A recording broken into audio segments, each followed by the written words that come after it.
बेहतरीन नज़्मों और गज़लों के लिए सब्सक्राइब करें द सोशल हाउस को। सो माई सेल्फ चारू चड्ढा और मेरी पोइट्री का टॉपिक है मर्द और मर्दानगी।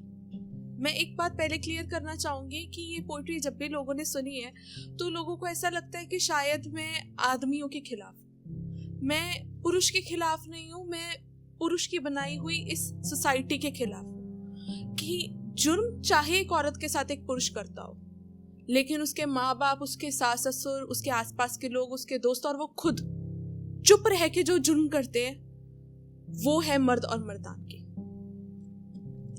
ये कविता किसी स्पेसिफिक क्राइम के ऊपर नहीं लिखी गई, जैसे कि रेप हो गया, सिर्फ रेप के ऊपर या सिर्फ एसिड अटैक के ऊपर। ये एक कंपाइलेशन ऑफ 5 इश्यूज जो कि मैंने एक ही पोइट्री में लिखी है। ये मैं पहले इसलिए बोल रही हूँ ताकि क्योंकि मैं पोइट्री के बीच में नहीं बोलना चाहती।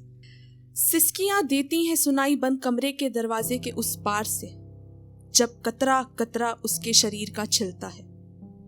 वो बीवी है ना उसकी, उसका धर्म है ये, उसकी मर्जी के बिना भी उसको नोचने का हक जो बनता है। वो मानती है अपने धर्म और हक को भी, कतराती नहीं है अपने कदम बढ़ाने से, पर जब शरीर ना हो तैयार समर्पण के लिए, फिर भी वो नोचता है उसे किसी ना किसी बहाने से। कोशिश नहीं करती अब वो उसे समझाने की, उसने खुद को इस सच्चाई में ढाल लिया है कि मर्द और मर्दानगी खत्म हो चले हैं, रगों में बहता खून अब लाल कहाँ है।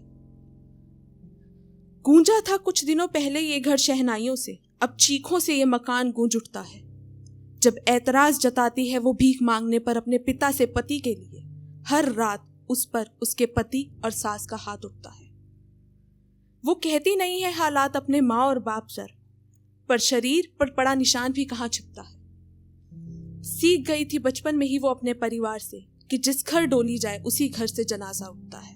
कोशिश नहीं करती अब वो इंसाफ पाने की, उसने खुद को इस सच्चाई में ढाल लिया है कि मर्द और मर्दानगी खत्म हो चले हैं, रगों में बहता खून अब लाल कहाँ है। इंतजार किया होगा सबने उसका कई महीनों तक, जब वो अपनी माँ के पेट में थी। बदकिस्मती थी उस परिवार की जो उस घर में वंश नहीं हुई एक बेटी थी। ना गवारा हुआ उस छोटी सी जान को पालना उस बाप के लिए, तभी तो वो एक भिखारिन को कचरे के डब्बे में पड़ी मिली थी। खुश नहीं है वो इस जिंदगी से, पर गम भी हो तो किस बात का। जिंदा है, भीख मांगती है चाहे, पर ये जिंदगी एहसान है उस भिखारिन माँ की और थप्पड़ उस रईस बाप का। नहीं ढूंढते निगाहें उस पिता को जिसने मरने के लिए छोड़ दिया था, क्योंकि उसने खुद को इस सच्चाई में ढाल लिया है कि मर्द और मर्दानगी खत्म हो चले हैं, रगों में बहता खून अब लाल कहाँ है। घर की तरफ बढ़ाए थे कदम उसने अपने, जब ट्यूशन से पढ़कर वो जा रही थी। खींच लिया था एक आदमी ने उसे जोर से अपनी गाड़ी में, जानवर की तरह कलाई दबाई थी। सुनसान सी सड़क पर सुन नहीं पाया होगा कोई चीख उसकी, जब उस बच्ची पर एक नामर्द ने अपनी हैवानियत दिखाई थी। ना समझ थी ना वो, जो घर से अपने सपने पूरे करने निकली थी। तोड़ दिया हौसला और अंग अंग उसका, अभी तो वो इस हैवानियत के लिए तैयार भी नहीं थी। नहीं बची सांसें उसमें मुकदमों के लिए, क्योंकि यहाँ इंसाफ 7 सालों में मिलता है। और वैसे भी उसने खुद को इस सच्चाई में ढाल लिया है कि मर्द और मर्दानगी खत्म हो चले हैं, रगों में बहता खून अब लाल कहाँ है।